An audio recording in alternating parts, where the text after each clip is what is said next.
It's 1077 The Bone, Baby Huey, out here in Las Vegas for SummerSlam. And I got to tell you, this is a career moment, career highlight for me right now.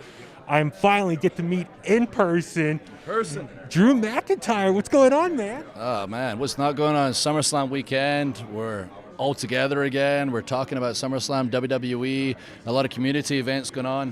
We've been non-stop for 2 days. We're officially meeting in person. What an exciting weekend. Cap it all off with beating up Jinder. What a weekend. Okay, I was going to say, so if you had to power rank your weekend, I would think Jinder would be number one. You and I meeting hopefully be number two. Yeah, very close as well. It's really cool to wrestle with somebody we've got such history with and such a similar path in front of 40,000 people.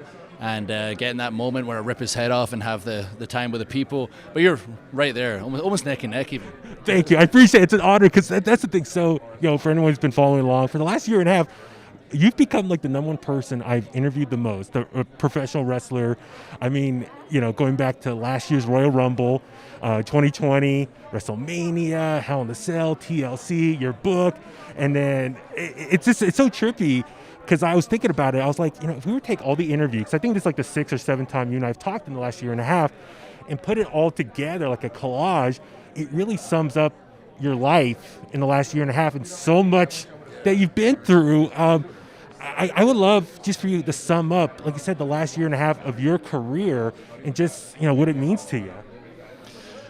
You just heard you list some of the stuff right there. What it means to me is just I'm living the dream, and within a difficult time. I just living the dream in the sense that I'm achieving everything I ever hoped to achieve in wrestling and things I never thought would happen, like writing a book, etc. But I also had the opportunity to represent the company and step up for the fans during a time that's never happened before as champion, as a leader, which I'm very appreciative for my journey, because without my journey, without all those down times, I wouldn't have been able to handle all that pressure, and I don't even see it as pressure. I just see it as a privilege to keep people entertained. And if I had to sum it all up, I'd just say I'm a kid from Scotland living the dream. That's amazing to hear. Just goosebumps thinking about that. I know we talked previously about your journey in WWE, away, coming back. And for me, and I've said this many times on the air, and I've heard other people talk about it, that during the pandemic, the Performance Center, Thunderdome, people really try to, who was the MVP of that time period? For me, I say you, just because you were the face of the company, WWE champion, during arguably the darkest period in sports entertainment, pro wrestling, but for a lot of people's lives. So I would just love to ask, one, thank you for just being entertaining the people every single week.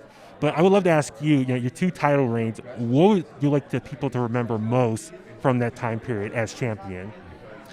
I guess that's just it. I, one, appreciate it, thank you. And 2, just when, wrestling and the fans needed somebody to step up, Drew McIntyre stepped up, and that's something I'm always happy to do for wrestling or for people in general. Like when I was outside of WWE, independent wrestling kind of needed a face. They needed someone to step up and step into that kind of face of the company position. I was very fortunate. A lot of different companies across the world believed in me, gave me that opportunity, and I was able to step up for wrestling. And obviously, at a time that none of us ever could have possibly predicted, we needed somebody to step up in that top position. I feel so honored and privileged I got that opportunity, and hopefully positively affected a few people.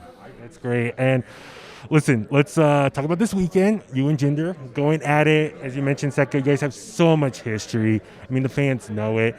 What does it mean to you to be working with Jinder this weekend at SummerSlam, which I love the vibe. It's very much like a WrestleMania 2.0 vibe. So what's it mean to be working with someone you have so much history with on such a large stage? Yeah, it's really, really cool. I don't think anybody would have predicted this 10 years ago, 8 years ago, 7 years ago. And if they said it, they would call you a filthy, filthy liar. Just where we were at career-wise before we got fired, you could never have imagined us in a top position. But to see the journey we've both gone through, the self-improvement, the self-belief, the sacrifice, and both becoming former WWE champions, with Jinder having a significant injury, it took him out for a long time, and returning and getting the chance to be on the big stage once again and show everybody that he's improved so much since his last title run is really, really cool, and I'm very happy for him. Unfortunately, I'm not that happy for him because in the end I'm going to have to rip his head off and be standing there victorious, and if he pushes me or his lads show up, I'm going to end up swinging a sword at them. That's the thing. I saw at the Superstore last night, they got inflatable swords now. I didn't know that. I just learned about that yesterday. I was very excited to see it, and I was like, oh, I mentioned that a couple of years ago, like some kind of sword, when I didn't have a sword at the time, but I'm Scottish, and like Mandalorian or something was really big at the time, and I was like, oh, it kind of makes sense to me, but everything shut down, and I never went through, and then just suddenly I saw inflatable light-up swords pop up, and I went, oh, it's a great idea, because kids can play with them safely, and adults are going to get drunk, and it's Vegas, and start smashing each other with them. I was like, what a great idea. That is awesome. I need to go get some. I should have brought some. You and I could have had a sword fight. If I knew. It's awesome.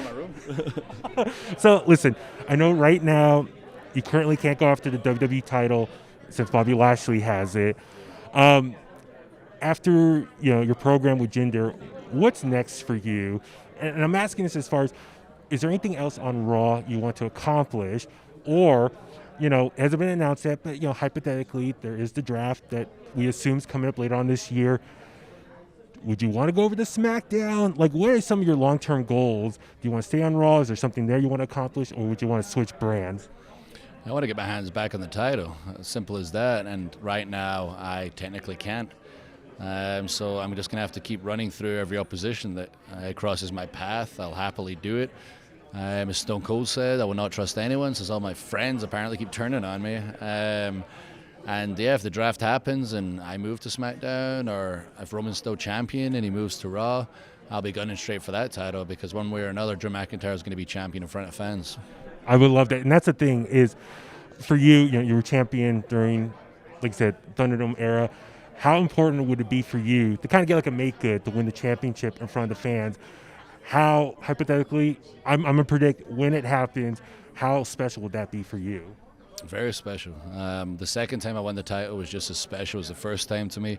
And the first time I won it was in front of nobody. Second time in the Thunderdome, and this third time, when it happens with fans there, it's going to be like the first time all over again. That's great. Listen, Drew, I feel like you and I are like besties now. I feel like you and I, at this point, since we have talked so much time, we should have like a podcast together or something. We should have a podcast. You have to think of the name of it, though. What's a good ring to it? Drew and Huey, or I know WWE has that new deal with the Ringer, so maybe I'll put it on Twitter. Like, well, I'll take a photo. I'll post a photo of you and I. Huey Lewis's band code? Huey Lewis. The news. Huey Lewis in the news.